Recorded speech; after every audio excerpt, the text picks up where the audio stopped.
What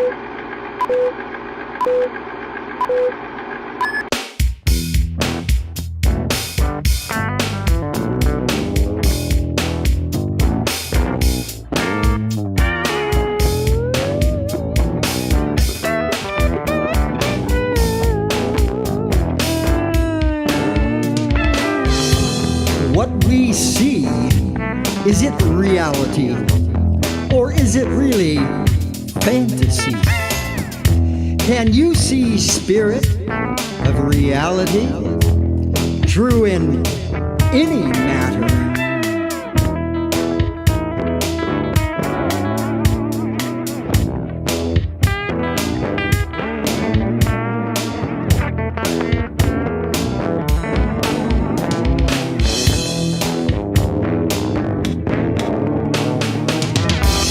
Spirits, time and space, fueling new resources. Responsibility, gifts of light. Spirit sources providing might.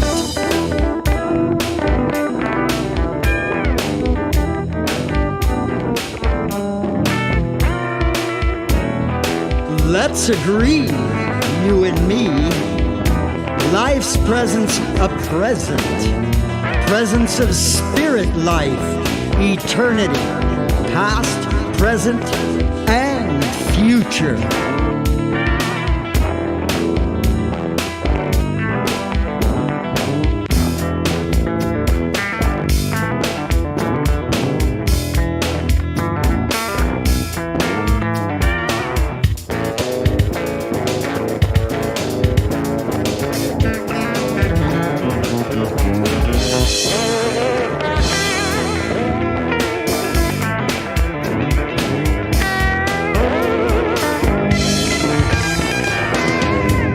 Giving sunshine, rain, fresh air, all to bless.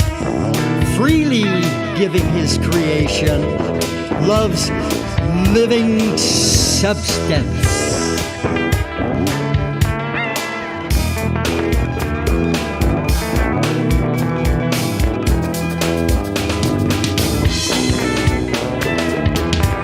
Does it work for you? To give credit where credit is due. Does it work for you? Seeing life's blessings anew.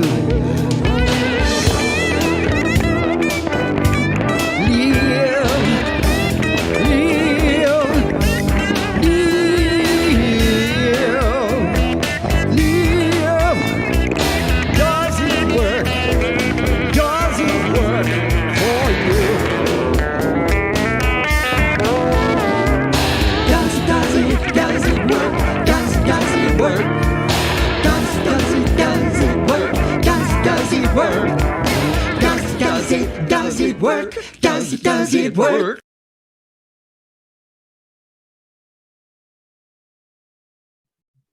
Hey everybody, welcome to Big Blend Radio's Music Monday show with Nancy and Lisa. We already have the giggles. It's funny.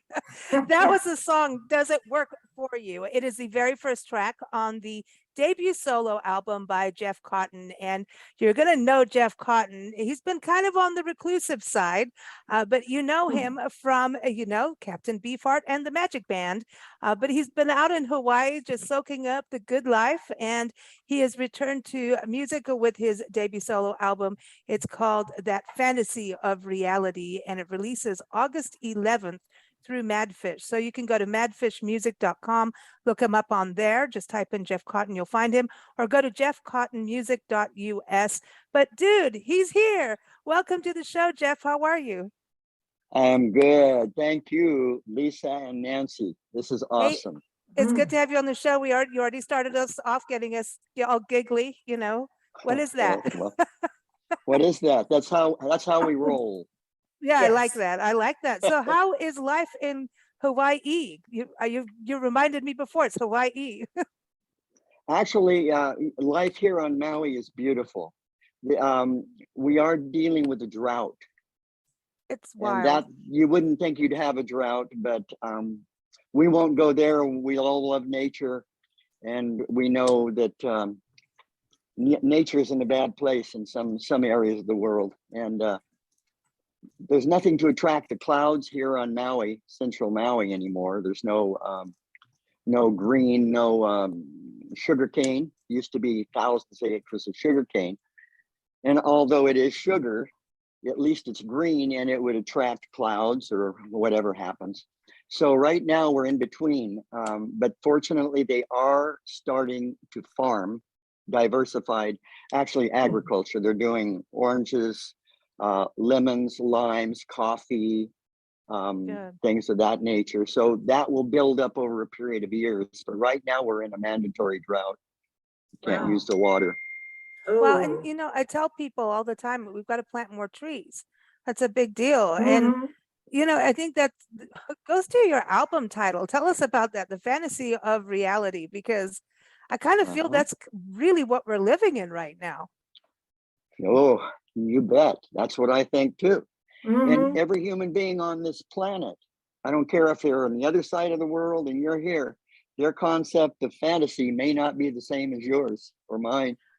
Likewise, reality. And so the fantasy of reality is an opportunity for everyone to take their own stand without somebody trying to tell them what's right, what's accurate. Let them make their own decision, but present two sides so they see it so clearly. They're going to go, well, obviously I choose this. This is fantasy. I thought it was reality, but now I realize it's fantasy. Are you talking politics? I'm talking anything in life. Anything in life. Yeah. Oh, yes, of course. Without the politics, there wouldn't be any ticks. I mean, well. Oh, well, yes, here we go. There it goes. It's but no, but there's a freedom with that. So you're going into hello, there's the freedom, but freedom does come with responsibility. Fantastic. Can I share a little magnification on that word, responsibility? Because you hear that in my first song. The what's the name of the song? Does it work for you? Yeah, responsibility. It used to mean to me, and the feeling I got as a kid, because of the way I was raised, and most of us were raised, you hear the word responsibility and it kind of takes the wind out of you. If you know what I mean. Exactly. I got to be responsible. Oh, in the song, I'm bringing out, so I'm bringing out in the song the ability to respond at a level to get the job done. The ability to respond in kind. Instead of a negative, I'm underneath and I've got to push my way up. Now you're in the driver's seat. You're going, I am capable of handling this. Or if I'm not, I won't go there. Yeah, because the word responsibility kind of comes off as it's all up to you. You fix it. It means you have to wear a uniform. No. No. I know. It's like it's the alarm clock. Responsibility does give you that, but there is a freedom that comes from having by taking responsibility for your actions. It really so is. So true, isn't it? So true. We better do it that way or we will have no freedom. Yeah, that's very positively true. Like now, I'm excited about the album, and I want our audience to know that we've got the first song and the video. Love the video. Listen, that video, you get all tripped out, and then you get us at the end. It's like, haha, here we are, you know. Yeah. But I anything trippy, you know, Captain Beefheart, obviously that gets, but there's like that music to me, it's this like what I've heard of your album too. It's that genius music where it's really smart, but it's trippy at the same time. So it's very much fantasy, you know, and reality. Like we're talking about that freedom and responsibility. That's what your music is. It's like, hey man, we can float out and trip out, but at the same time, it's like, holy crap, listen to that, you know? Oh, how cool. Thank you for that. That's very kind. Yeah, it's developing that, you know, and having there's a lot. It's to me, it's music that you will listen to over and over and over again. Is that what the out? Because we haven't heard the full album, and we're going to work on getting you back here so we could have more giggles and grins Right. and hear the album. Because how many is it? How many tracks? It's a long list. 22 tracks, Yeah. 7 genres, and I consider it a smorgasbord. That's sampler. It sounds like a menu. Exactly. Now all you've heard is the first song. That one we chose for the single because it is similar to me. It's somewhat similar to Captain Beefheart and the Magic Band. We go from that into even a little further out, and then we come back to really folk music. There's classical music on the album, a classical instrumental solo. There's every kind of instrumentation, just about, at least what I could play. So we do have bass, rhythm guitar, lead guitar, supporting bottleneck guitars, horns. I play the soprano straight sax and bass clarinet. Cool. So we have horns in it, we have keyboard, and in some songs there's 4-part harmony. So there's a real, you'll hear one song and you'll go, is that what it's like? And you'll go, no, listen to this one. See this, I can't wait. Do you have like a band that is playing throughout the entire album, or do you have different people collaborating throughout the album? So this album is a complete solo album. I play everything. Holy wow. Holy cow. Holy cow. Holy something. That's amazing. Well, it was sort of at the time of the part of it was in COVID time, and so I didn't have access to other musicians at the time, and I had to get the stuff out. I had to get it recorded because much of it, I shouldn't say much of it, some of it is dating back to 1970. Oh, wow. Some of it recent, within the last couple of years when the album was completed.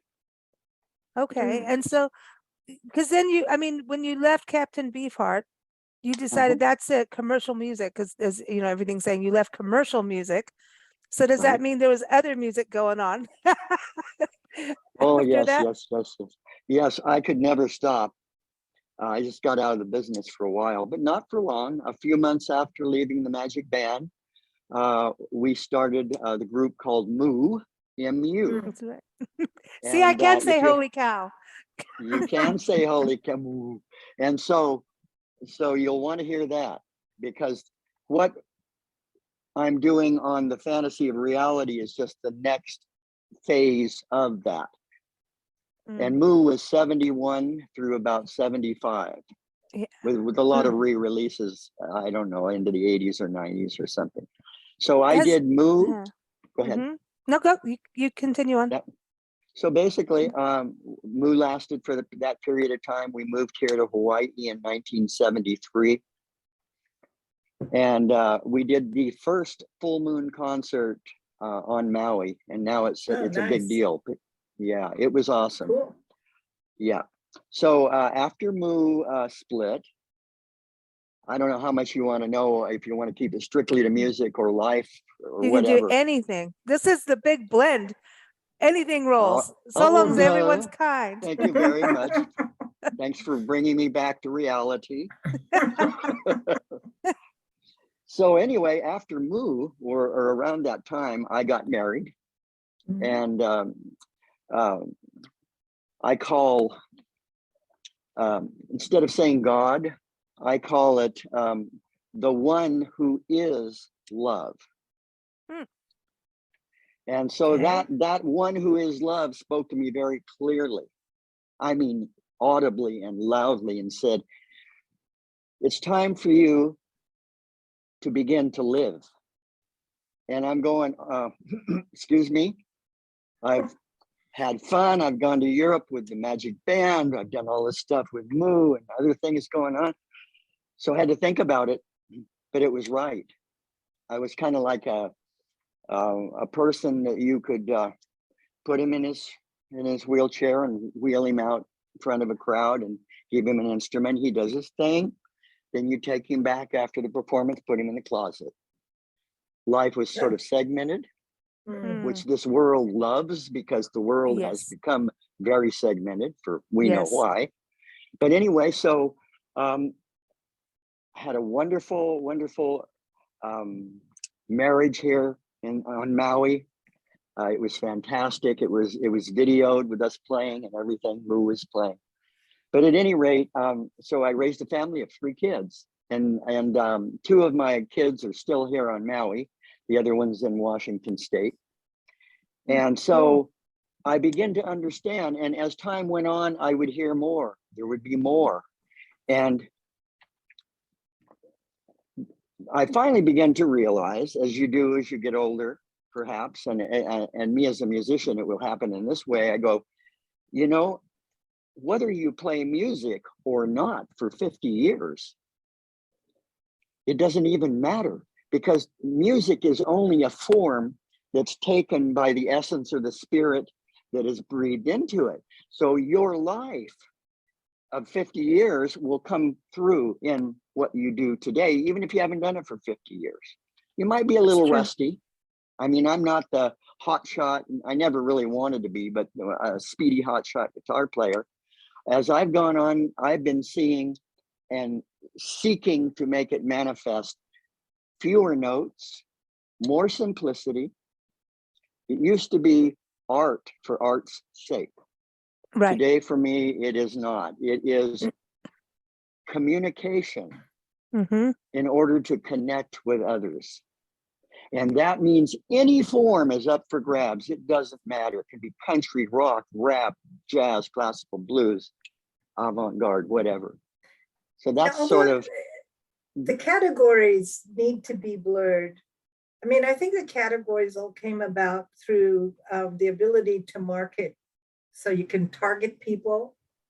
True. So would somebody buy an all country music album if they weren't really a country fan? They're just not going to buy, you know, let's kind of be like behind our being the blend of subjects in our magazine. Because first of all, we're women and we couldn't make up our mind. Oh, we need to have this, but now we need to have that, and then we need to have that. So it ended up being called the blend. But now the powers that be are more like, no, you got to categorize so people can find you under the right terminology on the internet. You know, and because now sales are based, and not that we're selling the magazine, but our advertisers want to be seen. Used to just walk in and look at all the magazines on the shelf, like you'd walk in and go through all the records in a store. And now we're marketing without that visual. So we're going, so people are typing in 1 or 2 words to come up with, I want to be on this aisle of the market. Well, no, but that's why Instagram and all that is there, because that's the visual element. It's interesting. I mean, because, you know, when you think about the genres of music come from also cultural roots, blues, jazz, you know, so Celtic, you know, world music. So now, you know, to me, I love it when musicians open the door to whatever needs to be, because art is, I know there's art for art's sake, like you're saying, but art is a form of communication. It always has been. And I think that's an important piece of what you're doing. And that's why I can't wait to hear the album. Just looking at the titles here in the first song, I'm like, dude, you know, so that's cool to have the excitement of it, to know that there's something really brilliant coming out of that. But honing all of this and to kind of go back into it, it's interesting. We're both musicians, and you know, being on the road and everything, the way we live is I haven't played a guitar and sang for so long. I mean, in the car I'll sing, and but it was just 2 days ago I try to pick up a guitar, and you can remember things. And it's interesting how you go through your mind and your soul of what you want to play. But I'll tell you this, my fingers wanted to give me the finger. That was a whole other deal, man. Oh my God. Oh, I know. owie. I hear you. I hear you. Owie. But to go back to it, I mean, so I get the feeling like you never really just walked away. You still played, right? You still, and I just stayed away from the business aspect for many years I get because that. I was told to. I was told and directed very clearly, you'll have your time to do the little thing that you're going to do, whatever it is. Not that it's a big deal, but everybody, I believe, has their time. And I'm not just talking about musicians. Another thing I would like to say about that, in line with that, is everybody, I believe, is genius. I believe every one of the close to 8 billion people are genius. It's just that many of us do not know what our genius is until later life, or maybe never, or maybe some in earlier life. So to me, music, the whole purpose is to perhaps, I mean, you could say wake people up. I would say more like bring some inspiration, which will bring motive energy and mental energy to people, so they want to do something. It's like everybody right now in the world knows, or most people know, what's really going on. We don't like it. We know where it's coming from, but many of us we're not yet doing our thing toward our goal. Every human being is like Randy Weimer. I wanted to mention Randy. He is the drummer, and he's also the wordsmith. He works with lyrics with me too. And Randy puts it this way: you think of a bicycle wheel, you've got the hub, and you've got almost 8 million spokes. For each person, you're a spoke. Okay, that wheel is connected to the hub. I call that the one who is love. Now, we're all out here, and each one of us has a little bit different perspective. And without all 8 million of those, or whatever it is, it's not whole. We're one humanity. Well, we are, but we're not really whole until everyone's opinion, everyone's perspective is honored, respected, and listened to. It's not a matter of right or wrong. These people are right, these people are wrong. No, it has nothing to do with that. Being as we're all one, what we need, again, coming back to the influence of music, is we really need to understand what love is and live it. It's the web of life. When you look at the environment and teach ecology, you ask any park ranger and they'll tell you this, because that's what we do. We travel to parks and hang out in nature. But you talk about droughts and things like that. That's why we do what we do. I talk about the web of life, but the web of life is really about food and everybody eating each other, because it's what actually makes the world go, which sounds crazy, but it's true. So when we look at taking out, like, there's a specific butterfly, it's a white, and it's in the white and sulfur species of butterfly out in the desert in Southern California, out in Enzabrego.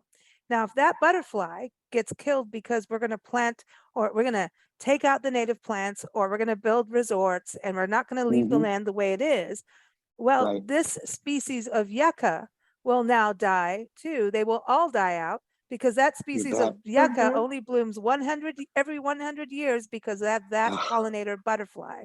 So this is this, so when we think about, oh, it's only an insect, oh, it's only this one thing, it's a chain. And so the ripple can go either way. It's which way do we want the ripple to go? Do you want it to thrive or die? It's kind of, it's interesting how it really is. We get so busy into those conformities, but that's the thing of music. Music is supposed to expand our minds, and we can only expand our minds if we go to the soul and heart place. There you go. So well put. Yeah, you bet. It's chewing gum for the soul. Yep. Something to chew on. That's yeah. right. So being in Hawaii, do you think that is obviously, all of this happened for you, this growth, personally, musically as well, because you also continued playing. Right. But did the music there change you at all? And being kind of I know that it's like, even the album cover is very interesting. Actually, Makana, have you heard of Makana? You've got to know Makana. Slacky Sure. guitarist. Yeah, Uh-huh. one of his latest albums, very similar. He's like, oh, here's the album cover. Here's the Hawaii you don't know. You know what I mean? Where Ah, people have that's this, cool. it's always the beach, but here's all the city. And Right. it's he's trying to wake people up a little bit about what's going on. Yeah. But he's always teaching us about the cultures and the traditions and the musical cultures. Do you feel that vibe there, and having lived there for so long? I love the Hawaiian, the feel of Hawaii. Musically, I have written a few songs, Hawaiian songs, and on the album, there's one, if you've noticed, it's called Aloha. Mm. And that's kind of a tall order to say that word and write a song about aloha, because that's sacred. And I'm not Hawaiian, but I totally respect the culture and the people. I love the people, and the music has influenced me. But the interesting thing is, I want to take us back to 1967 real quick. So in 67, I joined Captain Beefheart and the Magic Band. Alex, the other guitar player at the time, who was schooling me and bringing me up to date, he gave me my first bottleneck, the glass on the finger. Oh, I love that. And Ooh. I started playing it. The first thing I played was Hawaiian. I'd never even been exposed to Hawaii, but the feel and the sound, and he saw that. So I already had that, and I realized my mother had been an entertainer, a singer when she was young, and she loved Hawaii, and she always had a book, a beautiful little book of Hawaii, and of course the fantasy just gets you. And in those days, actually, those pictures were probably from the 30s or 40s, so there was more reality showing than there is today. I mean, it was beautiful. It really was beautiful. So I think that influenced me initially. To bring it up today, I usually have a Hawaiian song on each album. I have a classical song on each album. I have an avant-garde song on each album. And as you were saying, Nancy, I agree about all these classifications of music. This album has songs in most of those genres, but there are the other genres. And then there are songs which you will hear will blend all of those together into one, because that's basically the goal, I think, in a sense, is a universal. We know music is a universal language. If it's played universally, if it's brought those elements in. And I think, going along with your folks' thoughts on it about art or whatever, all culture moves toward wherever the art is going. That's where culture comes from. So if we've got a bunch of what should you say, shadow souls or whatever in control, that's the way the culture, the art, and then pretty soon our lifestyle comes that way. And I'm saying enough already. And I know there are millions of people in the US who are saying enough already, no further. We're taking back our power. You know, I always felt that rules were made to be broken. So let's get on with it. Oh, you rebel, you. Exactly. One time I was thinking that it would be really fun if you took someone like Beethoven and he presents a piece of music to, say, the Philharmonic Orchestra, and somebody like Zubin Mehta, that conductor that everybody loves so much, Zubin Mehta, he gets up, and he gets up to conduct it, and Beethoven's right there, and it's a boogie woogie tune, but you've got a full orchestra playing it. I mean, just mix it up a little, and see what you get, and then from there, new art forms spring out. I like that. I like that. Yeah, because if you keep doing and you're perfecting one thing, okay, you get good at that one thing, but where's the new? Exactly. And the other part is music and the arts have always been telling the truth of history. They tell what is going on. It's the true documentation, and actually more honest and true than most history books. you know, I'm Mhm. talking about school books, right? It's they document Right. the sign of the times. And so I think that's an interesting thing about what you're talking about too, because it's Mhm. through we can change, we can reverse things through what We we're can. putting out there instead of doing the anger Yep. and the lines Exactly. in the sand. It's it is about what are we playing? Are we going to play anger? I mean, if you listen to Yeah. some music that's completely like, Yeah. I'm going to kill you music, Exactly. it breeds I'm going to kill you, you know, so it's kind of it's a, you know, it is an interesting thing. And I think at times you have to have the documentation, but how far are you going to go with the documentation? Yep. That's At true. some point, you have to go, okay, let's, you know, imagine. I think that's what John Lennon did. In a way, I think Hmm. he's exactly what you're saying. He went Hmm. imagine because he Right. wanted to reverse it. I mean, Yes, sir. Yes, you ma'am. know, Yep. You bet. it's a, yeah, it's a cool thing. So what got you into music from the very beginning when you were a little boy? Now I'm going to sound like, what's his name, Nancy? Chuck Berry. When I was a little boy. Boy, Uh-oh. uh-oh. Uh-oh. I better not sing that Uh-oh. song. Okay. So what got me into music at a young age? So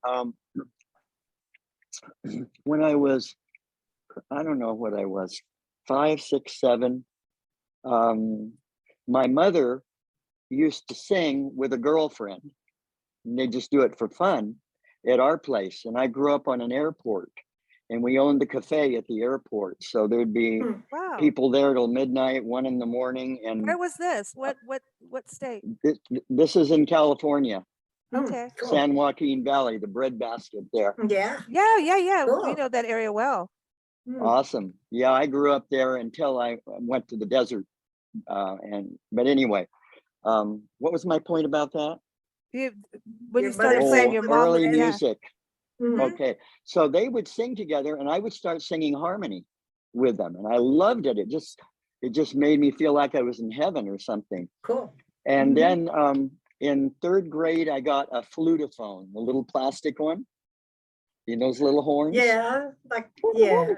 Yeah. Toots. Mm-hmm. And I liked that. And in the 4th grade, I was so into it. My grandmother, who I considered to be my angel, literally, for many Mhm. reasons, she bought me an expensive quality LeBlanc wood clarinet, Wow.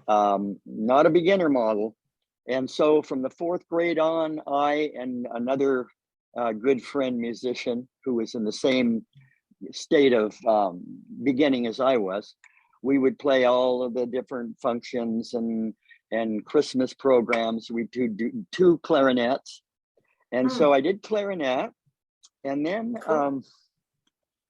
then what happened was on my 13th birthday, my parents gave me an acoustic guitar. Mm. They had found their friends, and my mom's friend that she sang with, they had an old, it's a K, an old K archtop acoustic guitar in their attic for years.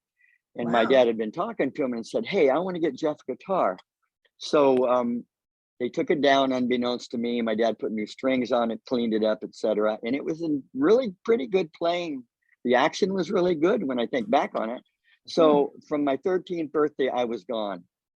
Until then, I was into other things. I was a roller skater. I was a racer. Cool. Race skating. Yeah. I got out of that though when music hit me on the side of the head. It was like, oh boy. And I took lessons. I took 4 lessons. And I remember walking out after the 4th lesson. I had learned the song by the Ventures called "Walk, Don't Run." Mm-hmm. Mm-hmm. I learned the whole lead melody and all that and chords. And I remember walking out in the parking lot and going, I don't need to take any more lessons. I can do this. And from then on, I just started teaching myself until later on. And I was exposed to other musicians and we started bands, and that really helped a lot too. But that's Wow. how I got started. Right out of the San Joaquin Valley. I got to Cool. tell a lot Yeah. of friends. No, that's cool. The I was breadbasket. That's, born in Lindsay, California. oh my gosh. Oh, Yeah, wow. yeah. Yeah, Yeah. we know Yeah. where that is. You know Yes, what? we've been The there. olive capital, we know it. Right. It's right above Porterville, Oh, Exeter. Yep. Oh, no kidding. I used to Mm. go by the Malaga division, it was called, or Malaga, I don't know, which was that big factory on the side of the road. And boy, you Mhm. could smell the stink for a half a mile before you got there, processing the olives.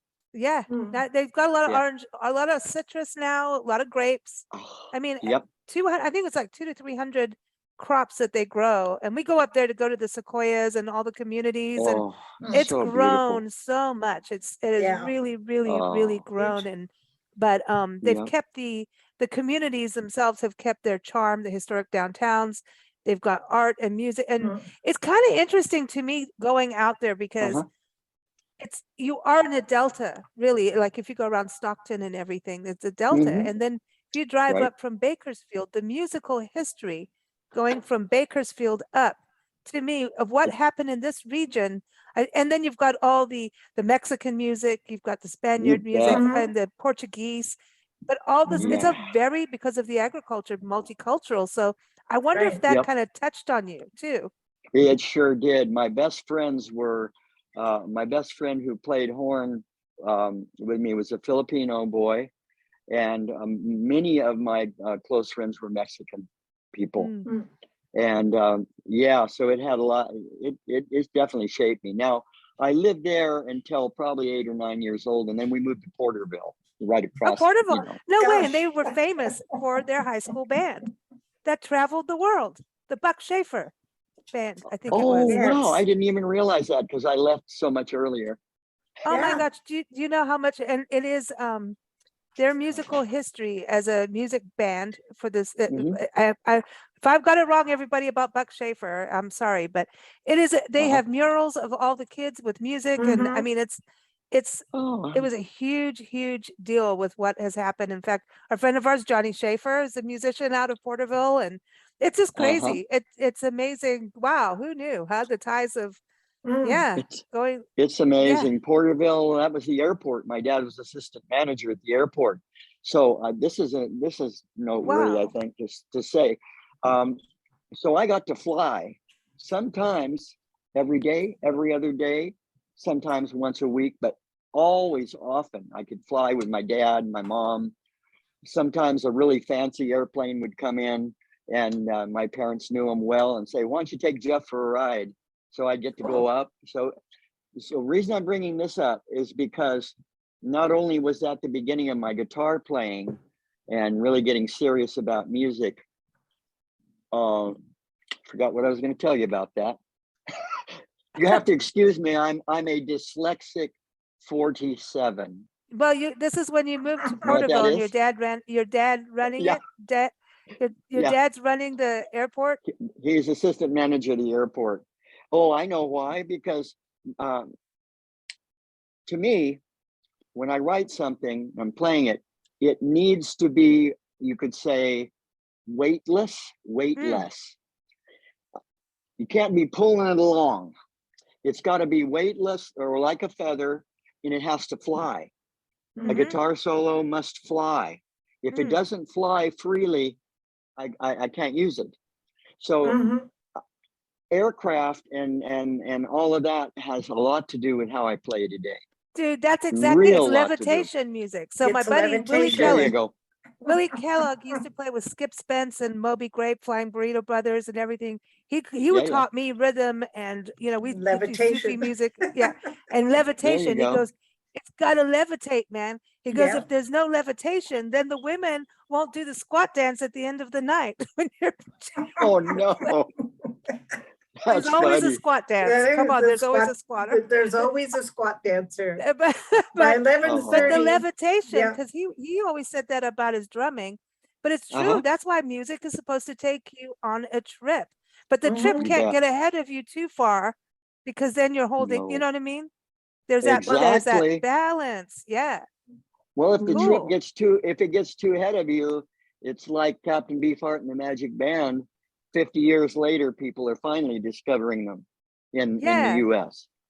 See, I want to for be some able to Yeah. reason, communicate. Yeah, I yeah, got into that Mm. from Frank Zappa. For some reason, yeah, that yeah. all connected for me. Okay. But going with the Magic Band. right? Yeah, How did you connect with them? Because, you know, I was reading, you replaced Ry Cooder. Ry Cooder to me is like one of the best. He's just amazing to me what he's done for musicians around the world, like keeping the yeah, cultural roots. But you tell bet. us about that. What happened? How, who, what, and where? Did you like have to say, bye, Ry, I'm taking over? That sounds No, terrible. he was long gone. You see, back in the Mojave Desert, we lived in Lancaster. That's where I went to high school. That's where Don Vliet went to high school. That's where Frank Zappa went to high school. And Blues in a Bottle. We had a band called Blues in a Bottle back in the early days of Magic Band. And so we would we did quite a few gigs with them. Pretty large, what we could call, today you'd call them small concerts. And we played different kind of music, of course, because there's nobody like the Magic Band. And if you heard them back in 66, 67, they were very, very steeped in Delta blues. It wasn't weird at all. The only reason it was weird is because nobody white had ever played that kind of blues before with power and conviction. So we would open for them sometimes, and there were times when they were like, "Oh my God, you guys!" And Don would always come up and while we're playing and check each person out, hey, man, watching what we're doing. And he had done that, and of course, so he took John French first because he needed a drummer. The next year, of course, John talked to him, and he already knew who I was, so he pulled me in at that point. Whoops. No, you're there. Uh-oh, Andre, Shanti's trying to get in and it cut us off. You're there. You're still there. You're still there. We'll wait just a minute. All right. So we got you back. You didn't beam up. Now, would you Good to want be to back. beam up to space if you were levitating so much on a free weightless guitar solo? Would you want to beam all the way up? I would love it, but I want to make sure I can come back. There's still some things I want to do while I'm on this planet. I've only got, you know, so many years left, and but I would love the ride. Cool. As a So kid, in fact, let me mention, as a kid, that's what I used to do in school. As early as, I don't know, probably third, fourth grade. I remember really in the fourth grade on, I would daydream. And I got straight A's. I never had to study. So all my time was doing other things. And usually what I did is I'd be daydreaming about the little spaceship that I created, a 2-seat side by side, sort of like one of our little airplanes that my dad and I and mom would fly. And I would always take my best friend and we'd go into space and travel. See? So that's what, and probably what got me there was in the 8th grade in class, I read 101 science fiction books. So I wasn't really present with the teacher. No, okay, but you were out in Lancaster. Think about Lancaster later, Yeah. right? See, that's Lancaster in the Mojave Desert. I mean, we used to live in 29 that's where Palms they're gonna outside of Josh, land. That's where they're gonna Palms. land. outside Joshua Oh. Tree. So, and then if you, there's you know, so Lancaster, we'd go through Lancaster. Hey, that's the place to see the poppies in the summer. Right. I mean, in the spring, Oh, Poppy beautiful, Land beautiful. and Lancaster, Palmdale. But man, is that Yes. place all built up now too? It's like it's like a city, you know. I have not been back there since the probably early 80s. Yeah. But I love the desert. Yeah. The desert is where I really began to wake up. But that's when you're talking about the blues in Lancaster in the desert. There is something about the blues being out in the desert. There is something, I don't know if it is just the extreme heat or the extreme, whenever you're in places of extreme, the blues comes out and it connects everybody, you know? But it's also, you have space, wide open space, as opposed to downtown and everybody's all crowded and the houses are getting taller and thinner and people are being pushed together. There's no freedom. So when you get out, that's so true. When you get to the desert, It's wide Yeah. open, man. And then, Yeah. I mean, if I was an alien and I was going to land somewhere, that's where I'd land, They you did. know? Hey, if you ladies want to talk about aliens, let's have a talk strictly on that, because I saw my first UFO with my parents at 7 years old. So, See, Uh-oh. and that's I've had cool. many, See? many things happen. Hey, we have a Many, show many. coming up on all of that, and it's trippy because it gets into like the occult and everything. So I'll tell you about that later. Ooh, we get weird on Alrighty. this show. I know. We'll might as well just call up Art Bell, you know. Yeah. All art. But okay, but just to Mm. touch back on the Lancaster, have you been to Yeah, yeah. Landers and that area where the Integratron is? Have you heard of the Integratron? No. Oh my And God, it's so Landers, is that the Oh. it's desert? at Landers, Lucerne Valley area.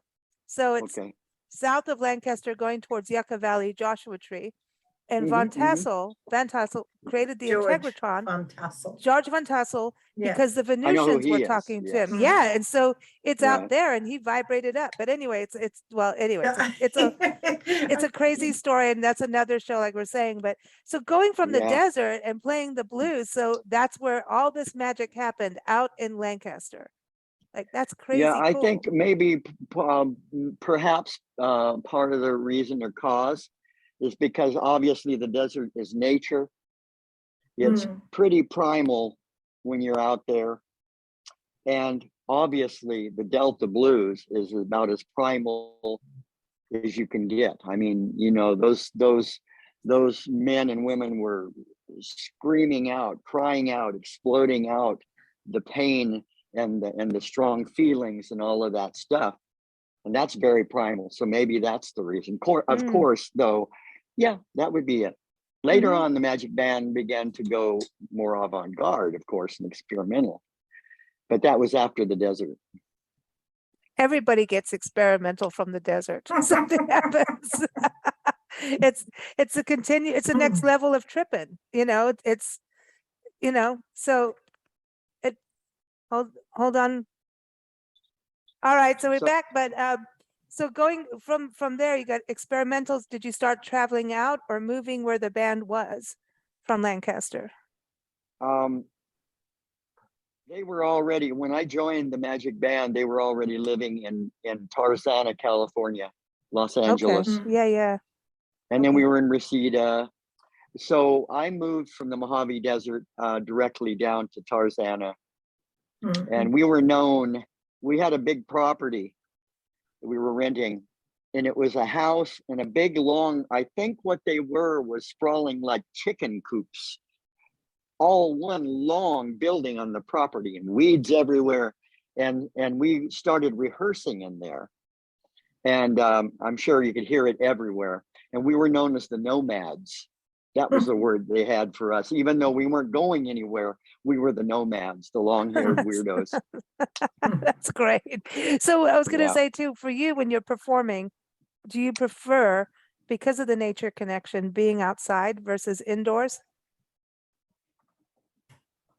Actually, I've done both. It doesn't matter to me too much Ah, because I'm not there anyway. yeah, know? I get it. Yeah, I Mm. got it. Yeah, yeah. Yeah. Yeah. You know, I'm intending to always be in the vertical flow, bringing the horizontal. Yeah, yeah. That's cool. Mm. That's the ideal way to levitate. It Yes. There you is. go. It is. Mm. You got Well, it. we're looking forward. We've got to have part 2 now because we've got aliens on the Mhm. list. We've got Yeah, we have to 21 do songs that aliens.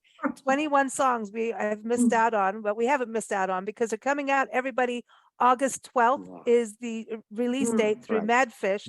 Hey, listen, Madfish is a good name. I like that. That's good. So you can go to madfishmusic.com, pre-order there. There's albums. It's be digitally released everywhere. You can also go to jeffcottonmusic.us to get Cool. that. We're going to close with a thank you to our sponsor, which is the National Parks Arts Foundation. We've talked about Hawaii so much, I have to give them a shout out, but we also love them to death.